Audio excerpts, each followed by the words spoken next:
नमस्कार, स्वागत है आप सभी का हमारे YouTube चैनल सोशियो की पॉइंट पर। तो आज के इस वीडियो में हम लोग पढ़ेंगे सामाजिक पारिस्थितिकी के बारे में। भारतीय समाजशास्त्रियों का एक सीरीज शुरू किए हैं, तो उसमें हम लोग राधा कमल मुखर्जी को पढ़ रहे हैं और राधा कमल मुखर्जी की मूल्यों की अवधारणा हम लोग पढ़ चुके हैं।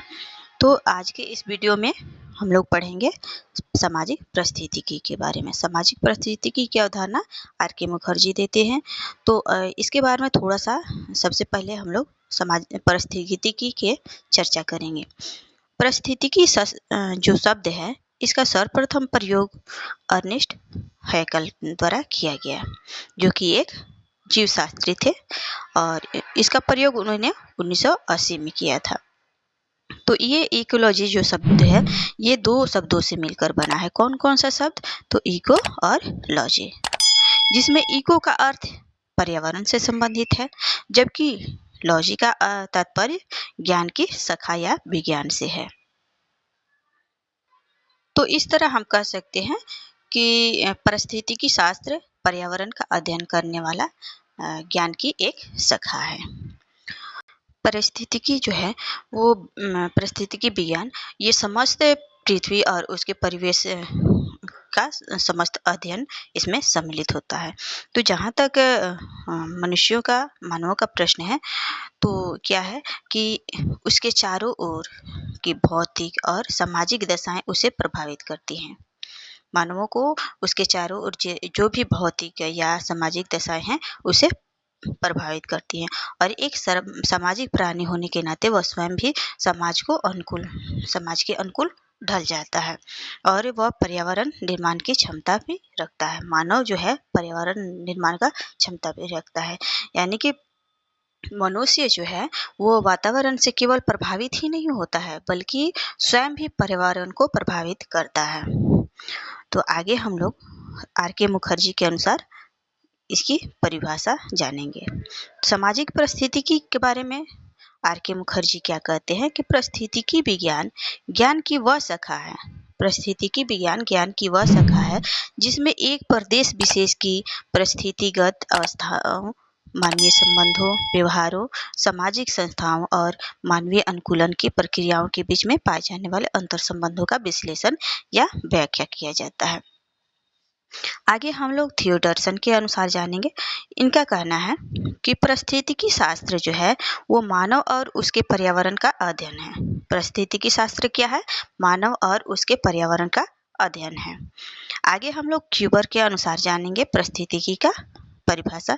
तो ये ऐसे परिभाषित करते हैं कि सामाजिक पारिस्थितिकी किसी समुदाय में मनुष्य और मानव संस्थाओं के संबंध और उनसे संबद्ध जो भी क्षेत्रीय प्रतिमानों का अध्ययन करता है। आगे हम मैकइवर एवं पेज के अनुसार जानेंगे। ये कहते हैं कि परिवार के संगठन से लेकर के मानसिक घटनाओं जैसे सभी विशेषताओं को ये दशाएं प्रभावित करती हैं। क्या? पारिस्थितिकी प्रभावित करती हैं, और व्यक्ति इन परिस्थिति में के अनुसार अपने सामूहिक जीवन से समायोजन करने के अवसर प्राप्त करता है। अब आगे हम लोग अकबर और निमकॉप के अनुसार जानेंगे। ये पारिस्थितिकी की परिभाषा इस तरह देते हैं कि मानव पारिस्थितिकी सामान्य पारिस्थितिकी का ही एक शाखा है, लेकिन स्पष्ट रूप से यह मानव प्राणियों और उनके पर्यावरण के पारस्परिक संबंधों को स्पष्ट करती है। यद्यपि इसका क्षेत्र जो है विस्तृत है, लेकिन मानव पारिस्थितिकी जो है ये व्याख्या करने वाले विद्यमान विशेष रूप से मनुष्य के क्षेत्रीय व्यवस्थाओं और उसके द्वारा सामाजिक जीवन पर पड़ने वाले प्रभावों से संबंधित होता है। तो इस तरह उपयुक्त परिभाषाओं से यह स्पष्ट होता है कि सामाजिक पारिस्थितिकी जो है ज्ञान की वह शाखा है जिसमें पर्यावरण जो है पारस्परिक संबंधों और अंतःक्रियाओं का अध्ययन किया जाता है। पर्यावरण और मानव जो भी पारस्परिक संबंध है या अंतःक्रिया है उनका अध्ययन किया जाता है, और संपूर्ण पर्यावरण में मानव निर्मित या जो भी भौगोलिक है उनमें अंतर संबंध होता है। ये इकोलॉजी जो है मनुष्य के जीवन पर संपूर्ण प्रभाव डालता है।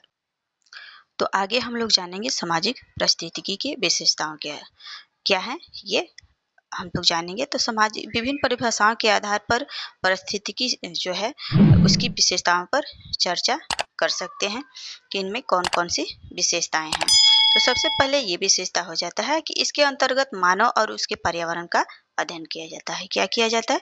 मानव और उसके आसपास का जो भी पर्यावरण है उसमें अध्ययन किया जाता है। अगली विशेषता ये हो जाती है कि यह निश्चित क्षेत्र में वहाँ पे निवास करने वाले जनसंख्या के संगठन का अध्ययन करता है और इसमें मानव पर भौगोलिक या सामाजिक सांस्कृतिक कारकों के प्रभावों का अध्ययन किया जाता है। अगली विशेषता ये हो जाती है कि पारिस्थितिकी जो है वो पारिस्थितिकी प्रक्रियाएं प्रतिस्पर्धा, सहयोग, जनसंख्या का केंद्रीकरण, विकेंद्रीकरण से संबंधित सब इसमें अध्ययन शामिल होता है। आगे है कि समुदाय की संरचना, गतिशीलता का अध्ययन करना भी इसकी एक विशेषता है। इसमें पर्यावरण एवं संस्कृति कारकों के पारस्परिक संबंधों का अध्ययन किया जाता है। किसमें? पारिस्थितिकी में। सामाजिक पारिस्थितिकी में क्या किया जाता है? पर्यावरण और सांस्कृतिक कारकों के पारस्परिक संबंधों का अध्ययन किया जाता है। तो आर के मुखर्जी ने पारिस्थितिकी विज्ञान के 2 स्वरूप बताए हैं। इन्होंने 2 स्वरूपों की चर्चा की है। कौन कौन सा? तो एक ये बताते हैं व्यक्तिक पारिस्थितिकी और एक सामुदायिक पारिस्थितिकी। तो ये व्यक्तिक पारिस्थितिकी क्या होता है कि इसमें व्यक्ति का प्रकृति के साथ सामंजस्य कैसा है का अध्ययन किया जाता है। और सामुदायिक पारिस्थितिकी, इसमें व्यक्ति जिस समुदाय में रहता है उसका व्यक्ति पर क्या प्रभाव पड़ता है इसका अध्ययन करता है। तो अब आगे हम लोग जानेंगे सामाजिक पारिस्थितिकी के प्रकारों के बारे में। सामाजिक पारिस्थितिकी के प्रकारों के बारे में तो आर के मुखर्जी द्वारा उल्लेखित सामाजिक पारिस्थितिकी विज्ञान के प्रकारों का हम लोग निम्नवत 3 आधारों पर स्पष्ट कर सकते हैं। तो पहला आधार ये हो जाता है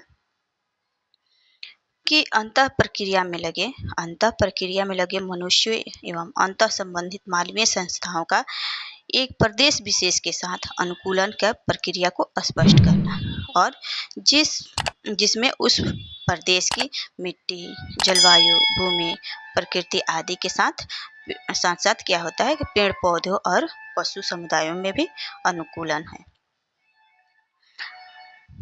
आगे हम लोग देखेंगे कि उन स्थानिक भोजन संबंधी संबंधों को खोज निकालना जिसमें कि परिस्थितिगत शक्तियों के संदर्भ में एक प्राकृतिक क्षेत्र में मनुष्य तथा मानवीय क्रियाकलाप संगठित हैं। और अगला प्रकार ये हो जाता है कि एक प्रदेश विशेष में मनुष्यों तथा अन्य जीवित या निर्जीव समुदायों के संतुलनों और पारस्परिक दबावों को नापना या खोजना कि वे संतुलन या दबाव मानव के प्रभुत्व और स्थायित्व के लिए अनुकूल है या प्रतिकूल सिद्ध होंगे।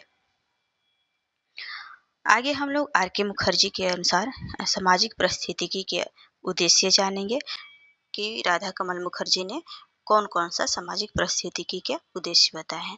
ठीक है, इसमें क्या होता है कि पारिस्थितिकी जो है मानव और प्रकृति के मध्य कैसे सामंजस्य या तालमेल बनाए रखता है या प्राकृतिक अवस्थाएं जो है वो किस हद तक मानव के सामाजिक जीवन को प्रभावित करती है, यही इसका उद्देश्य होता है। तो देखते हैं कैसे कैसे ये मानव जीवन को प्रभावित करती है। तो सबसे पहले हम लोग जानेंगे जनसंख्या पर प्रभाव। जनसंख्या पर प्रभाव इसका कैसे, मतलब जहाँ की भौगोलिक दशाएं जो है वो मानवीय प्राथमिकताओं, जो भी हमारी प्राथमिक आवश्यकता है उसकी पूर्ति करता है तो वहाँ पे जनसंख्या का घनत्व ज़्यादा रहता है। जैसे कि नदियों के किनारे वाले क्षेत्र जहाँ पे मैदानी भागों में जनसंख्या का घनत्व सर्वाधिक रहता है, जबकि इसके विपरीत अगर वृद्धि भोजन की दृष्टि से कोई भी क्षेत्र अनुपयुक्त रहता है तो उन स्थानों पर जनसंख्या की कमी पाई जाती है। सामाजिक परिस्थितिकी है जो मानव के मकानों पर क्या प्रभाव डालती है, तो मानव के प्रकृति के अवस्थाओं का प्रभाव मानव के मकान के स्वरूप या कह सकते हैं कि उसके निर्माण सामग्री पर भी घनिष्ठ रूप से पड़ता है। जैसे कि ठंडे प्रदेशों में कैसे मकान बनेंगे, बंद कमरे, मतलब बंद कमरे, खिड़कियाँ छोटी छोटी ऐसे बनेंगे। जबकि गर्म प्रदेशों में मकान कैसे बनेंगे, तो वहाँ पे खुले मकान बनेंगे, हवादार खिड़कियाँ बनेंगी। तो ये होता है। वेशभूषा पर भी प्रभाव पड़ता है। वेशभूषा पर प्रभाव, तो प्राकृतिक अवस्थाएं जो है वेशभूषा को भी प्रभावित करती हैं। जहाँ सर्दी का मौसम होगा, जहाँ पे ज़्यादा सर्दी होगा, वहाँ के लोग ऊनी वस्त्र पहनेंगे, और जहाँ पे गर्मी जैसा होगा, ज़्यादा गर्मी वाला क्षेत्र रहेगा, वहाँ पे लोग कैसा वस्त्र पहनेंगे, सूती और ढीले ढाले कपड़े पहनेंगे। खान पान पर प्रभाव क्या हो जाता है कि जहाँ पर जिस प्रकार की खाने पीने की वस्तुएं प्रचुर मात्रा में पाई जाती हैं, वहाँ के लोग ज़्यादातर उन्हीं चीज़ों को ज़्यादा प्रयोग करते हैं। जैसे कि मान लीजिए कि बंगाल बंगाल में चावल, या उत्तर प्रदेश और पंजाब में गेहूं की ज़्यादा लोग सेवन करते हैं। आगे आर्थिक जीवन एवं संस्थाओं पर प्रभाव। आर्थिक जीवन और संस्थाओं पर प्रभाव, तो आर्थिक जीवन का भौगोलिक पर्यावरण पर बहुत ही प्रभाव पड़ता है।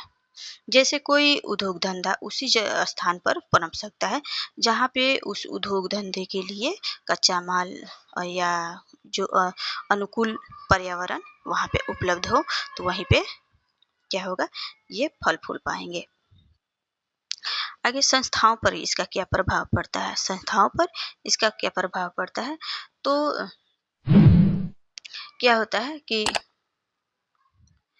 जहाँ भौगोलिक पर्यावरण प्रतिकूल होते हैं, वहाँ पालन पोषण की प्रक्रिया भी कठिन या जटिल होती है, जिसके कारण वहाँ पे क्या होता है कि बहुपति विवाह प्रथा पाई जाती है। या कह सकते हैं कि जहाँ पे कृषि प्रधान देश है, वहाँ पे बहुपत्नी विवाह का प्रचलन होता है।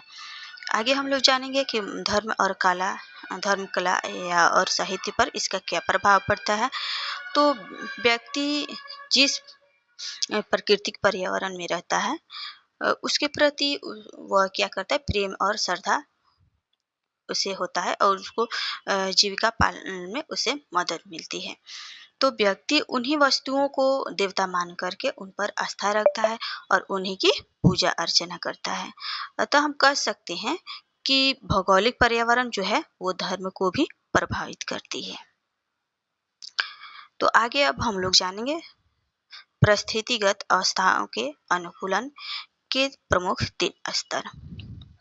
राधा कमल मुखर्जी ने परिस्थितिकी स्थितियों के साथ अनुकूलन के 3 चरण बताए हैं, तो इसे विस्तार से जानेंगे हम लोग।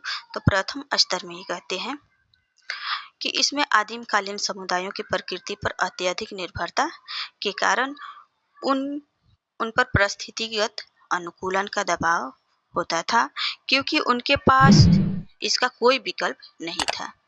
विज्ञान तर्क शक्ति का अभाव था उस समय, और उसी के कारण समस्त कार्य जो है वो संयोग या अपरिचितता पर आधारित था।